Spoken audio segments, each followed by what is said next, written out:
You're listening to Trueheart. Amy and Scott Mallon dive deep with celebrities, mavericks, visionaries, and real-life heroes to find out what sets their souls on fire. Here's Amy and Scott. Hey everyone, it's my favorite time of the year. The holidays are here. Happy Hanukkah, Merry Christmas, Happy Kwanzaa, Fabulous Festivus, wonderful Winterfest. Whatever you're celebrating, we hope you're having an amazing holiday season. And we have such an incredible treat for you. Consider this Santa's gift because you've all been so wonderful in 2021.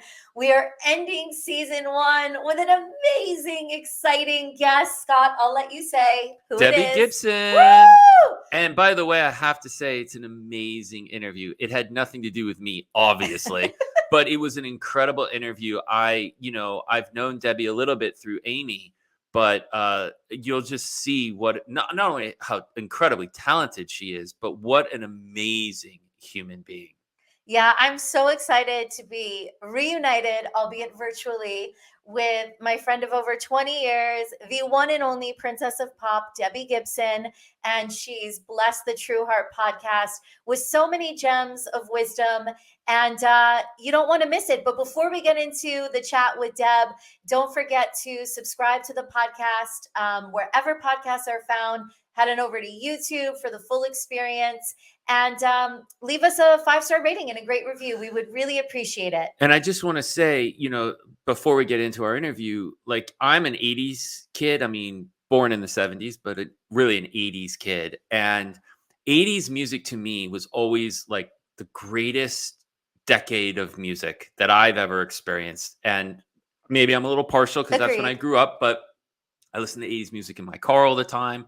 Our son was raised on 80s music. So to get to speak to Debbie, who was one of the icons of the 80s, is just incredible. And I'm so honored that she was on the show, but also just an incredible interview about celebrity and performing and music in the 80s. So And also just to understand the fact that almost 4 decades later, she's still doing what she loves and entertaining audiences all over the world. It's just a testament to not only how talented she is, but just what a good human being she is. So let's get into it. Today's episode with Debbie Gibson. Today's episode is the Princess of Pop, and we have a very special guest. Debbie Gibson burst onto the music scene at 16 and instantly became the youngest artist in history to write, produce, and perform a #1 hit, Foolish Beat. She is still the youngest female and has held the world record for over 3 decades. Debbie has sold more than 16 million albums and has starred in 17 musicals in 17 years, from Broadway's Les Miserables to the West End's Grease. In 2019, Debbie launched her SiriusXM radio show, Debbie Gibson's Mixtape, on The Blend and joined NKOTB on the Mixtape Arena Tour. Later that year, she also served as a celebrity judge on Nickelodeon's America's Most Musical Family. In 2020, her single Girls' Night Out soared to #4 on the US Billboard and UK Music Week charts. This year, her guest starring role in the musical episode of Lucifer debuted May 28th on Netflix. Debbie filmed The Class with Anthony Michael Hall and Charlie Gillespie. She just completed her 8-show engagement, Debbie Gibson and Joey McIntyre, live from Las Vegas at the Sands Showroom inside the Venetian Resort, Las Vegas. Debbie's new duet of Lost in Your Eyes, featuring Joey McIntyre, was released June 4th. Her new single, One Step Closer, was released July 16th, and her first pop album in 20 years, The Body Remembers, was released August 20th, all on her own label, Stargirl Records. The new album promptly shot up to #2 on the Apple Pop charts and achieved 1 million streams in 1 month. Stargirl Records released her new original song, Christmas Star, on November 12th. From #1 hits and platinum albums to starring roles on stage and screen, Debbie Gibson is a true entertainer with timeless talent and charisma. Debbie donates her time and talent to deserving charities such as the Trevor Project, Broadway Cares, Good Old Tales, and Children International, to name a few. Let's get into it with Debbie Gibson. So happy holidays, Debbie Gibson. Great Thank to you. virtually see you. My old friend, but you literally look, I'm going to make like a mom joke, like electric youth is obviously real because you are aging in reverse and you look incredible. Absolutely incredible. Thank you, girl. You do too. I you know, Thank you. for those listening, yeah, we go back such a long way. And yeah, I think we're both holding up well, girl. Thank you. Thank you. Well, and it must be because you have so much going on. You are nonstop. I mean, you just dropped your new holiday single, Christmas Star. So we have to start by talking about that because I see the gorgeous pink Christmas tree, which I love, and your whole festive holiday display. So tell us about the inspiration. Yeah, there's a menorah over this shoulder. I like the menorah. Nice. Happy Hanukkah to our crew. We got everyone covered. Everyone covered. So, yeah, what's the inspiration for Christmas Star? Because the video is so much fun. Absolutely. Thank you. Oh, thank you, guys. So, you know, the whole message in my life and in my music is to, you know, even going back, like you said, to electric youth, is like to walk your walk and to be that change that you want to see in the world and that you want to be. So really it's like, you know, don't just sit around wishing on that. There we go. That Christmas star. Be the star of your own life, be your own light. And, you know, what I love doing more than anything is like disguising profound messages in hooky pop songs. In this case, it's a hooky holiday pop song. And it's like, so, you know, you got the sleigh bells and you're bopping along and it's like, oh, maybe somewhere in there, that deeper message also gets through. I love that. That's so empowering and people need to hear that. Like you already have everything you need to be happy inside of you. You just have to unlock it. So be it, own it, unlock it. Exactly. So what a beautiful thing that you could serve that up in like a holiday ditty. That's so fun for like everyone. Thank you. Yes, I steeped it in sleigh bells and put a bow on it and sent it out into the world. And I'm in the process of finishing a full-length holiday album for 2022. So I'm trying to get that done at the beginning of the year because I keep pushing it back because happily other things keep like kind of taking priority because I've had such an amazing career, creative few years at this point in a row. So yeah, I'm prioritizing it. It's like first up at the beginning of the year coming up to finish that so it's out in time for, you know, it actually, believe it or not, takes like 6 months to get vinyl produced these days because the entire world is kind of behind on production and shipping and like it's just become a different world. So you have to get a holiday album done like February 1. So wild. But so worth it because there's just something so special about vinyl. It's to me, it's much better than, you know, anything that you'd hear played off of, you know, the computer, digital, like just the analog, the organic. Yeah. It's the way music was meant to be heard. You can't see it, but I've got a record player back there too. But yeah, and you know, it's interesting because when you go to do the mastering, which is for people who don't know what that is, like the final tweaking sound-wise, EQ-wise on a record, I still say record, it's different for digital than it is for CD than it is for vinyl. So like the vinyl treatment it gets has a specific sound in mind.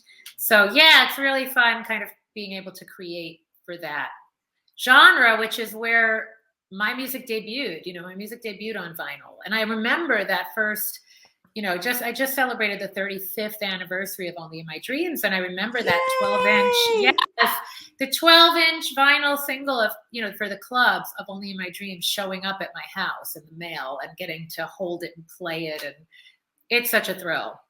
And that must have been the most amazing feeling to know this is my song and now the world gets to enjoy it. Oh yeah. I mean, all I wanted in life was to be Annie, but that didn't happen. You know, so like first showbiz dream was to be on Broadway, which I eventually got to do. But when I started writing songs And when I was of that age where I was like obsessed with the radio, just as a music fan, I couldn't think of anything better than having my music be on the radio and reach people. So yeah, I mean, the fact that that's still happening 35 years into my career and like really very much on my terms, you know, like I have my own label with my manager, Heather, and we talk about it all the time. It's like, it's one thing just to still be out there and making noise in such a crowded, you know, on a crowded musical scene. But to be able to be doing it where it's like creatively exactly my vision and how we present it is my vision. And I don't have a label like handing me an itinerary and telling me you'll do this and wear this and which back then, by the way, worked great for me and I loved it. But now I'm a different person and that wouldn't agree with me, like my wellness picture or anything. And so it really is thrilling to be on the radio, you know, be on all the streaming services now with all the new music and kind of like be competitive out there, like still, you know, all these years later. It's really fun. Well, speaking about where it all began, let's rewind to the 1980s, which is actually our favorite decade. I have to say that, like, in my car, I listen to the 80s channels ad nauseum. Like, that's all I listen to. I'll listen to like some of the newer stuff, and I'll listen to like some alternative, like electronic stuff. But I always go back to the 80s, and I got our son completely hooked on 80s music, completely. And you know, you're obviously a huge star back then, and you still are. But what is it? I was trying. Amy and I were talking about it last night.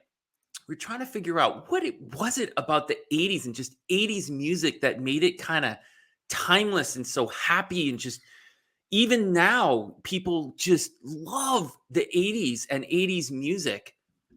Well, I mean, you just said something that it is like the time, there was an innocence to the time, you know, it was a happier time, less complicated time. I mean, surely, obviously, way less complicated than the last 2 years, but even so, you know, there was a purity to the music.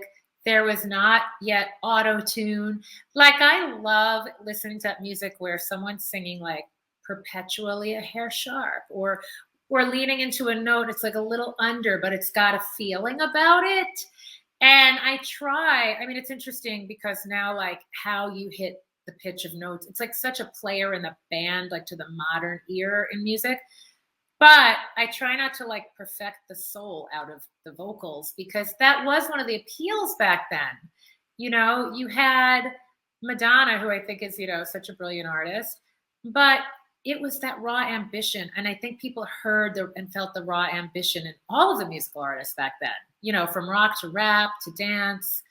And I always say, like, I don't want a time machine. Like, I don't think everything great was done in the 80s. But I do think to take what's great about it and move it forward. I mean, you listen to The Weeknd's Blinding Lights, and it's like, there is a bit of a time warp happening. Like, it's amazing how young artists and young producers are pulling what was great from like those synth sounds and those beats. And there's a feeling to it that definitely it started getting rediscovered, I think, already like a decade ago. I feel like I've been hearing the 80s are back for like decades, and they're still not going anywhere. I work with a 20-year-old, Sean Thomas. He co-produced my entire album and he co-wrote the song Runway. When he sent me the track for Runway, I was like, what? Like, when were you born? I mean, he's only 20, but it sounded like he'd been listening to Martika's Kitchen and those types of records, like this funk, like the way the instrumentation and the arrangement, the way it all danced was so reminiscent of that sound, but with a modern, it's hard to put my finger on how he modernized it, but because he is 20, it's naturally modernized. And I love that blend, like that title, even the title, The Body Remembers, to me, it's like, it feels current, but it's looking back in a nostalgic way at what we all want from those nostalgic times. Still, we want that feeling. It was obviously nostalgia. You look back on things and it's kind of rosy colored glasses, but man, there's something about the music that was just so happy and fun, and it just made you feel so good. Yeah, and unashamedly hooky. You know, one when I heard Wham's Wake Me Up Before You Go Go, I was doing backflips because I am a fan of hooks. I am not trying to be cool. I do not play anything close to the vest, Amy will tell you. I love, just said, that happiness that comes from a satisfying, repetitive pop hook that ends and ties up on the perfect little, I've just can't shake your love, like that. To me, like, I love it. I still love performing it. I still am proud of it because it's a well-crafted pop song. And I do love that about the time. And a lot of the writing, like for me, it's easy to write that way, but I think that a lot of writers like labored over finding those hooks, like there is a craft to it. There was a craft to that kind of music. And it's nice to know you appreciate it, Scott.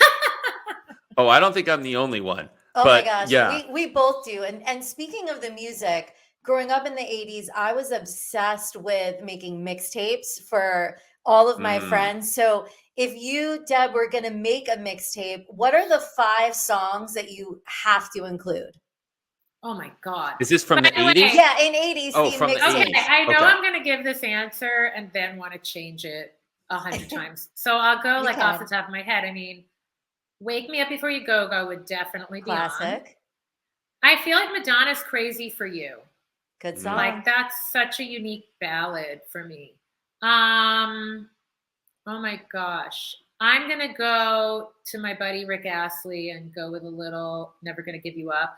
Oh, my favorite. and he's such an incredible artist. And speaking of, he's touring with my other buddies and KOTB this year. I mean, I think now that I've shared the stage and, recorded with Joey Mack, I'll go Please Don't Go Girl. And oh my God, one more. I'm going to go Whitney. I'm going to go How Will I Know? I mean, it was, like one of amazing record. I remember I used to sit by at the end of the year, like now, when they would do like the roundup of the whole year and they'd play like the best songs of the year. Yep. And I'd sit by, I'd have my mixtape, I'd have my tape in and I'd sit by the radio and I would just wait to hit record, like hoping like the DJ would stop talking. Yeah. He'd start talking in the intro of the song. I'd like, stop. I need to get the intro. And I'd play record. Listen. I know because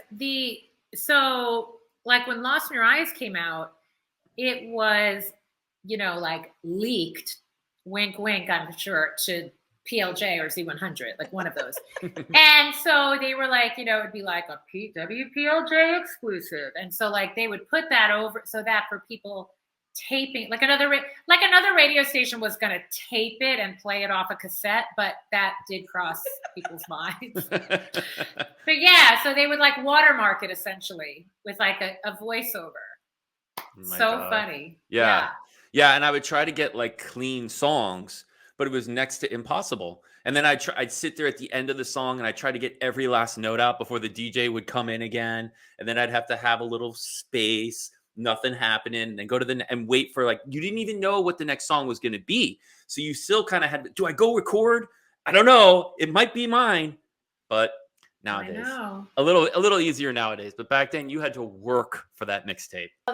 So back to the 80s, because we're having a great time visiting. What other musicians were you hanging out with in the 80s when you were starting out in your career? And what's one of your favorite memories that just blew your mind back then, starting out as a teenager and on your meteoric rise to success? So this is an easy one. I wasn't really hanging out with a lot of other performers because, it wasn't like, it's so interesting when I think about, like Jingle Ball and all these like package tours, and it wasn't really happening back then. There was a Jingle Ball. It was like at the Palladium for 2,000 people. And so I would cross paths with New Kids and Tiffany. And I remember doing like school for Solid Gold with the Jets and Shanice and other artists, but we didn't spend a lot of time together. But the moment, and I'm sure you've heard me talk about this, is when Elton John invited me on stage to play and share his keyboard with him, with Billy Joel at the next keyboard at Madison Square Garden. Wow. that was like the big pinch me fangirl moment for me, because I grew up as a pianist. I grew up, you know, idolizing the piano boys, because we were mainly piano boys back then. I mean, there was Carole King, who I loved as well, but pretty much those two were, you know, they were the gods. And it was like the Broadway women, pop artists in general, and then the piano men. So to share the stage with those two at the same time, who were my idols, was amazing. That is incredible. That had to have been one of those moments where you knew that you had arrived and everything that you worked so hard for. I mean, especially at such a young age, you were being celebrated by these icons. It's incredible. I mean, I was definitely feeling great about it, but I don't think I ever thought, or I ever think like, oh, I've arrived. Because I think the minute you do that, you don't stay hungry and you're not thinking about the next thing you want to do. It's, oh, I've never been in an I've arrived sitting, you know, sitting back. I mean, I look at my past with a perspective that allows me to be proud of it and celebrate it. But I don't stay there too long to where I'm like, you know, I don't know. I'm very little ego and like I'm all ambition and moving forward. But that was definitely a moment. I mean, it was definitely a moment. So maybe you could comment on this, because one of the threads we've seen with a lot of our interviews, which have, I think, you know, been really interesting. I'm thinking back to Meryl Davis, who won a gold medal. And what she talked about was, you know, we asked, like, what was it like being on the stadium, on the podium when you got that gold medal? Did it feel like, okay, I've done it, all this work my whole life, I've done it? And she said, and it's kind of exactly what you're saying, which is that no, it was the journey. It was the journey that meant the most to me, not standing on the podium. I don't think about that moment as the moment for me where I was my happiest. It was the whole journey leading up to it that was so beautiful. And that's what I remember, the relationships, the friends. Yeah, I think if you hang your hat too much on accolades, then what happens when you don't get the medal? What happens when you don't win the Grammy? What happens when it's not your year? Are you going to then be in a black hole of depression? So that's where I've always been kind of like very realistic also about my journey. And yeah, I celebrate every little thing that happens throughout a course of a day or a week or a month or a year. And successes are defined by me. They're very personal. Yeah, they're not necessarily about the accolades. It was an interesting thing happened to me this year, which is I was so used to like not being the coolest one in the room. And then suddenly, like, I was on Lucifer and Tom Ellis was like speaking about me in a way, it was just so respectful. And I've had so many people just dismiss me. Like, for all the success I've had, I've never been like a critic's darling. I'm always the one fangirling over the other artist or the actor so suddenly I mean, I think long ago, I really dropped the need for accolades and I dropped the need for being the coolest. I was like, oh, I'm always going to be that person that's like, if I'm having a DM fest with a fellow like entertainer, I'm going to be the one who I'm going to do too many texts, right? And then they're going to be like, okay, I'm going to put a heart on that. And bye-bye. I'm going to be that over-eager person, right? So this year, when like Tom Ellis is giving me praise and accolades, and Variety writes me up, and then like Rob Sheffield from Rolling Stone is giving me public accolades, I was literally like catching my breath from that because I was so not used to it. And I didn't need it for my sense of self-worth. And the minute I didn't need it, it started coming. And I was like, wow, I'm almost so uncomfortable receiving compliments. Like, it's so weird. I got so used to like, it. Well, it's, you know, and again, the word deserve scares me because I go, God, there's so many people doing so many great things in their lives. They might not be famous or in entertainment or a public figure. They're a great mom. And nobody stands up and applauds for them, right? And I'm always so acutely aware of how my life is such an embarrassment of riches that I'm like, the deserving or the, oh, I should be praised. I'm like, And so, again, that happened a lot this year. And I had to learn how to accept that and be grateful and gracious and just be like, wow, again, without like judging it either way, just to say thank you and to allow it to feel good, because it does feel good. But it also felt weird. It feels weird. And so, yeah, it's just an I always use the word perspective. Like 35 years into my career, I just have an interesting perspective on things now. Are you still wiping your butt with all that toilet paper you hoarded last year? How's that going for you? Let me introduce you to a new way to clean after you handle your business. Meet Hello Tushy. Tushy is the modern bidet that easily clips to any toilet and installs in just 10 minutes. Starting at just $99, Tushy sprays a precise stream of clean water and washes away all of that literal crap that toilet paper leaves behind. Upgrade your bathroom experience by going to HelloTushy, TUSHY.com. That's HelloTushy.com. Tushy saves the environment and reduces your carbon butt print. Tushy saves you money on toilet paper, and Tushy saves your butt. Go to Hello Tushy, that's TUSHY.com. Stop wiping, start washing with Tushy. This Saves Lives is a ridiculously delicious food brand that gives back. Every single purchase sends life-saving food to a child in need. Co-founders Kristen Bell, Ryan Devlin, Todd Grinnell, and Ravi Patel launched This Saves Lives with a simple motto: buy a bar, feed a child, we eat together. Now with more than just bars, their products contain premium ingredients and are non-GMO, gluten-free, and kosher dairy. Their unique line of kids products all contain one full serving of fruits and vegetables and are safe for school. To buy their ridiculously delicious snacks, head on over to thisSavesLives.com. For over a decade, lifestyle brand Half United has been using fashion to feed people all over the world. To break the cycle of generational poverty, the community provides gainful employment to local artisans and vulnerable communities who create their handmade and sustainable products. For every Half United product purchased, 7 meals are given to a child in need. Half United has donated over 1 million meals to date. Shop their beautiful jewelry, teas, handbags, and home accessories at halfunited.com and help fight global hunger. Say ciao to tradition and hello to your new favorite plant-based Italian bistro in Los Angeles, Brothers Meatballs. Brothers Meatballs was founded by brothers and food industry veterans Mauro and Sergio Corbia, who hail from the Isle of Sardinia, Italy. When they joined forces with second-generation Italian chef Mark Middleman, their self-proclaimed brother from another mother, the concept for Brothers Meatballs was born. Mauro was the founder and creator of Mauro's Cafe inside Fred Siegel, a long-standing LA hotspot. Dissatisfied with the amount of plant-based dining options, reminiscent of the home-cooked meals their mother once made, the brothers were determined to create a menu so delicious it would appeal to herbivores and omnivores alike.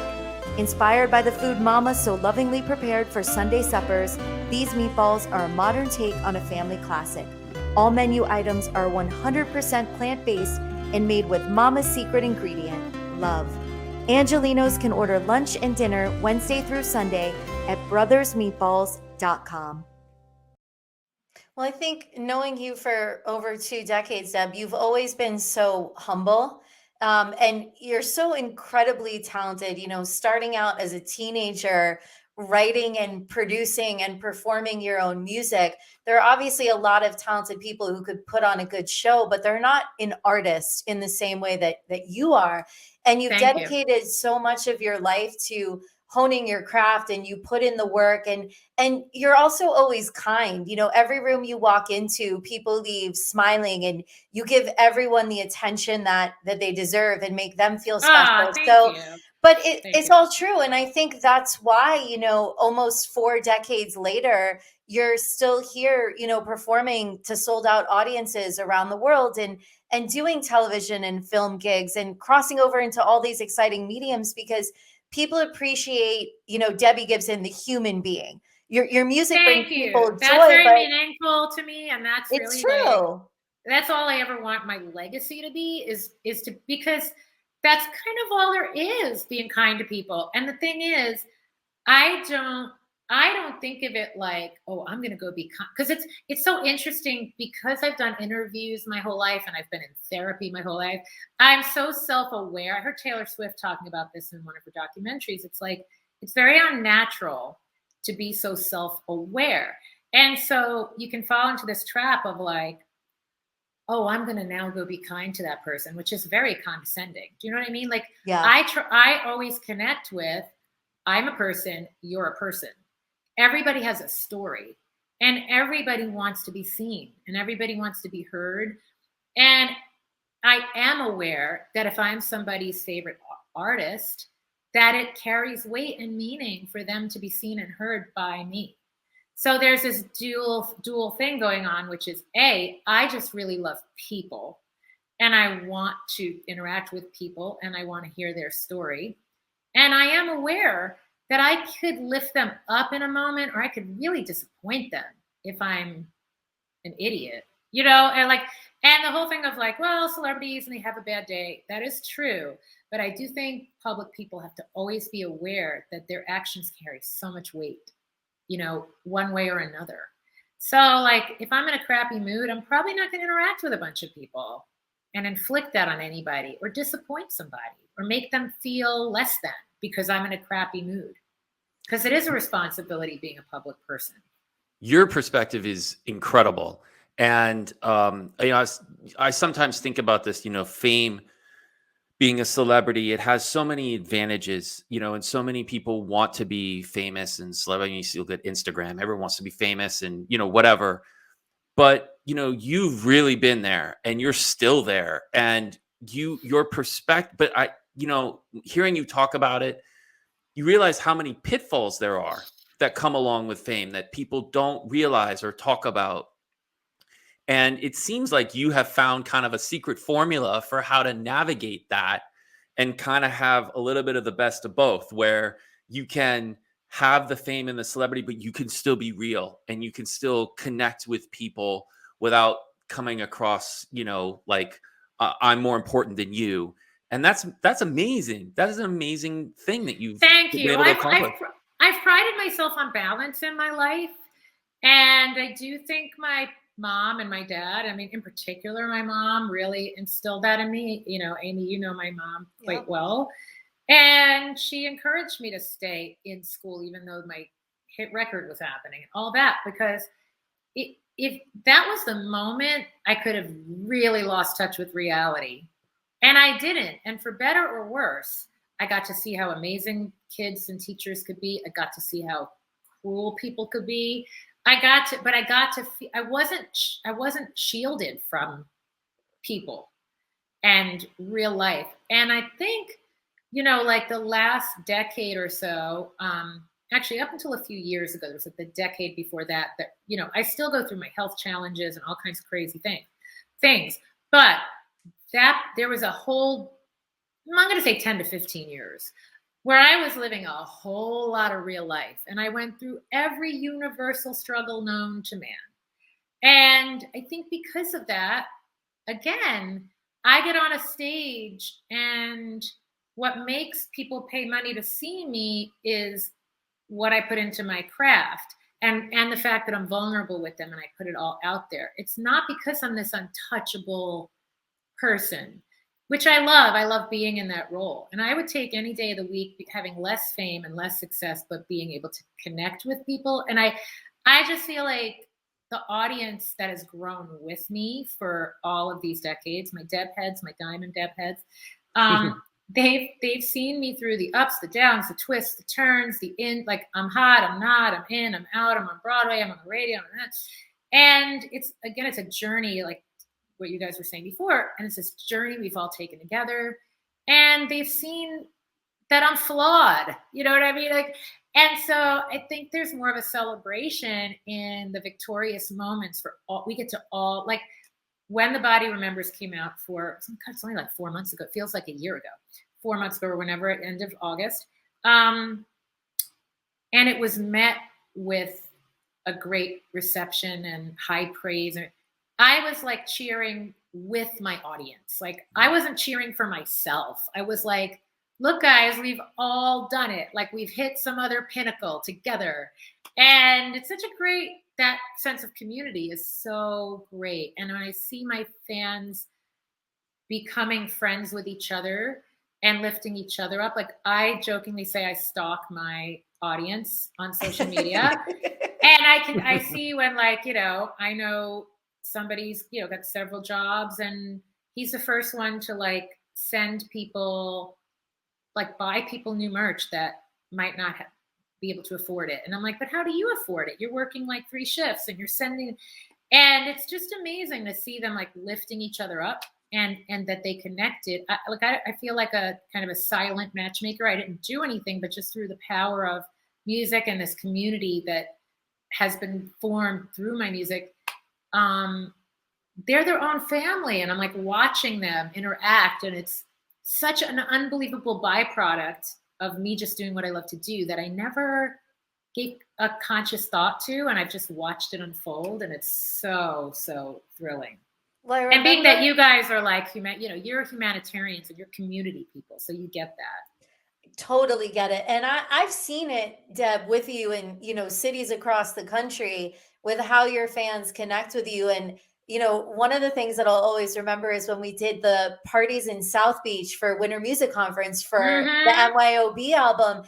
And everywhere we walked, people were just following us. And this is before social media existed. And you took a picture with every single person that asked. But I think what I saw was people who grew up, you know, in the 80s, like the 3 of us did, when they saw you, it was like they were going back to a moment in time that made them the happiest in their childhood. So you represented like, oh, that was one of my best moments as a kid. Like I used to listen to Debbie Gibson's, you know, big hits on the radio then. And oh my gosh, I see her now and she's still here. So it reminds me that like I can tap into all of those good feelings from my childhood. You're hitting it on the head. Cause I always say that, like, I do feel like our generation is so vibrant and vital. And we're not like our parents and grandparents' generations, which should never have had this happen to them. But like at a certain age, especially women were put out to pasture. And, you know, women like Tina Turner rebelled against that and really changed the landscape. And Cher rebelled against that. And Diane Keaton and a lot of women. But, you know, yes, it's like, I do want to be that. Like, I don't think it's all about me. I do think it's about this mirror I can hold up to my audience to say exactly what you just said. We're all here. We all have the power to tap into all those good feelings we had and, you know, that vital energy, and we can harness it and bring it forward to now. And that's really like my message all the time. I love it. It's beautiful. That's what I live. Thank you. And when you're not on the stage, you're donating your time to so many amazing organizations like the Trevor Project and Broadway Cares and Good Old Tales and so many others. Why, Deb, is giving back so important to you? You know, I jokingly say, like, before I've opened both my eyes, I've usually found something to donate to on social media. You know, or I'm posting up a cat that needs out of a shelter or whatever it is. I just feel like if it's a platform, like if you have a platform, like we public figures do, and listen, it can be, you know, somebody can have 500 followers, 5,000 followers, or 5 million followers. Doesn't matter. Like there's people watching and you have the power to do something good. And, you know, having done my own charity stuff, like for a while I had the Gibson Girl Foundation and I was, you know, doing scholarships to my camp. I realized, you know, when they say no donation is too small, it's like, I learned it, you know, it all added up. It all helped with my cause when people were donating, when people were spreading the word. And I do love, like, I love that you mentioned Good Old Tales Rescue. They're on the East Coast and they're a senior animal rescue. And it's basically like, you know, a woman taking in any dog or cat that needs help into her home. And like, you know, it's just so incredible. And it's those types of people and those types of organizations I'm really drawn to. And then I work with Children International, which is on a global scale. But I learned when I was on The Celebrity Apprentice, which I never would have done if it didn't have a charity aspect to it. Because there was I was like, I don't need to run around Manhattan and prove I can do a task. Like, what's the bigger picture. The Yeah. fact that I got to play for Children International when I didn't have a bunch of extra cash in my bank account, and I was able to raise enough money winning my task to where they built a new center in India. And Amazing. I got to go to Manila to do the infomercial years ago. I was the official spokesperson, but they brought me on to be that because I was always like the unofficial spokesperson who was always sponsoring kids from the time I was 18. But I got to see firsthand, which is so powerful, what they do.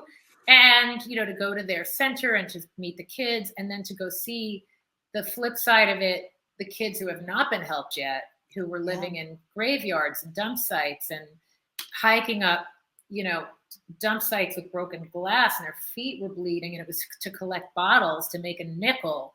It was so powerful. It stuck with me. I mean, I was like in a deep depression when I left there, but I was also so glad that there was something to be done. So, when you see those infomercials in the middle of the night and people kind of mock them, or people like, whatever, like it feels like, oh, this sappy thing, and it's so far away. And it's like, these are actual real families and children that have no other way out but your donation. Like, it's so wild to see. But yeah, Broadway Cares Equity Fights AIDS. I just found the coolest organization. My friend Alicia Coppola, it's so funny how we know each other. We both dated the same guy in our 20s. Like, she dated him first and I dated him, Chris Bruto. And she and I are friends now all these years later. I'm still friends with Chris. I love it. She and I, she's just a spectacular gal. And she was knitting scarves and donating, like she was auctioning them and donating the bids to Trans Santa. So I found out about that. And it's for trans youth who are either in the process of transitioning or transitioned or want to and have been excluded from their families. And at the like I could cry talking about it. Oh my holiday goodness. Time, all the things that brings up. So they create an Amazon wish list of gifts they like. Oh wow. And some, it's interesting how when you look at it, a lot of it's super practical. They need like clothes for their new body. Yep. Or they need something that's just going to be reflective of their insides and who they are now and who they were meant to be. And they don't know how else to get this item. It could be a necklace. It could be whatever the thing is. So I love that organization. You can read their actual letter and you can click on a letter. You can see who resonates with you and buy them some gifts. And it's all like, they've made it so easy, to do that. And so I do think, I think most people, and especially performers, are generous and they want to give back. Because again, like speaking for myself, I feel like I have so much, I get so much love. So to be able to give that back is a gift to me as well. It's amazing. I have to say, so we are in this space and we've, been fortunate to help raise a lot of funds for nonprofits. And so we know a little bit more than most people about this. And it's just funny that, Amy asked that question of you. And I think a lot of people would say, oh yeah, charity is really important to me. It's really important to give back. But you launched into like the specifics and the details. And that just proves beyond a shadow of a doubt, Debbie, like that you are the real deal, that you do this because it matters to you. You like to make a difference. You like to connect with real people and see the impact in their lives. And so if there's any doubt, that is the proof to me beyond a shadow of a doubt. Thank you. And I still want to do more. Like, it's so, you start going down the rabbit hole of how many injustices there are in this world and how many people and animals you want to help. I mean, I got it down the rhino rabbit hole the other day and the elephant rabbit hole. And I think, oh my God, like, how am I going to see the Beagle Freedom organization is unbelievable. And, it's like, I just feel like there's like not even enough time in the day to, so hopefully I can keep growing my platform so I can keep expanding my charitable reach too, because there's so much to be done. Well, you're doing an amazing job, Deb, of using your platform to give back and make an impact. And, you know, there's everything that the fans see you doing and sharing these great causes. But we know, most importantly, it's in those quiet moments when nobody's watching that your heart is in it and you're doing so much more good than anyone will ever know.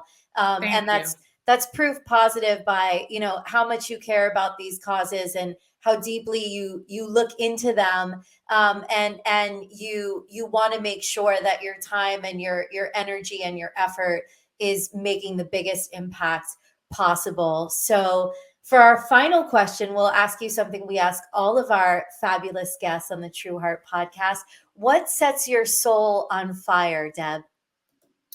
Oh, I love that question. Oh my gosh.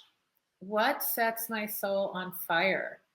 I mean, I'm going to say creativity, because creativity is everything we've talked about for this whole time. It is the charitable aspects. It is the music. It's, you know, using my imagination. Like, I was just on a call with Joey McIntyre, actually, because we have some other fun things we're talking about doing.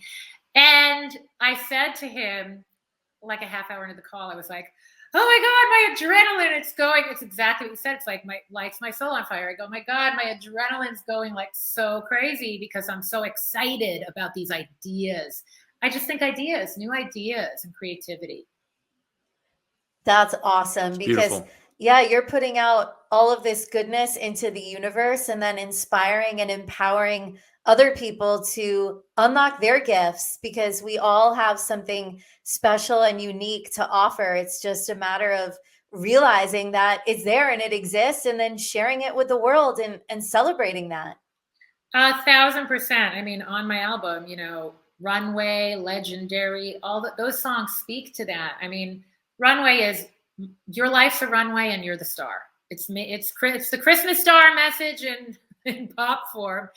And Legendary is what we were speaking about before, which is about being kind. I always say it doesn't matter what you do for a living, for your career, whatever. As long as you live your life with passion and you leave it all on the floor, as a great neighbor, as a friend, as a parent. You know, I can't say enough about stay-at-home parents. Again, like when people go like, what do you do for your career? Like, people want to hear some fancy answer. And I love when someone goes, I'm a stay-at-home dad, I'm a stay-at-home mom. I go, wow, that is engaging in life in a way that is so admirable. And to your kids, you're a legend. Like, that's awesome. And so that, like, to me, living your life with passion and in whatever you do is everything. I love it. We absolutely couldn't say it any better. Yes. I mean, we know I can't say it any better. Other people could say it. I don't know if anyone would say it better than you. And we want everyone to check out Christmas Star, available on all music platforms now. So sing your way into 2022 with Deb's amazing holiday jam, Christmas Star, and check out the video because it's really fun and super cute and timeless. And there are dachshunds in it. So yes. I mean, that's win-win. You can't go wrong. It's Debbie Gibson and the Dodsons. I love it. Thank you, Deb, for being on the show. It's always great to see you. Next time I want to hug you in person. Yes, I can't wait. But this was an awesome look into your fabulous career and everything you're doing to make a difference through your music and through this incredible platform that you've built over the last 36 years. Thank you, girl. I love you. I love you too. Thanks, Debbie. I told you it was going to be a great interview, and it was. And again, I also told you it was going to have nothing to do with me, and it didn't. So everything I said came true. Debbie, you are amazing. You are such a talented musician and artist. Thank you so much for being on the show. I loved it. So much fun to have you on the Trueheart podcast. Debbie Gibson, check out her new holiday jam, Christmas Star, wherever music is found. And don't forget to keep it locked here in the new year. Oh my gosh, when we're going to see you next, it's going to be 2022. And we have an unbelievable guest. I'm going to give you a sneak peek. It is another dear friend and musician who we absolutely love and adore, the very talented Elliot Yamin, who you will know from his time as a finalist on American Idol and all of his success since. So don't miss that. That's coming up on January 4th, 2022. I can't believe it. So stay safe. Have a very happy new year. Wishing you and your families lots of blessings coming up. Try to make as many New Year's resolutions as you possibly can that you know you're going to break a week into January. The more the merrier, as they say. That's what I do. We'll still be here in 2022. Yep. Yeah. We'll see you then, guys. See you soon.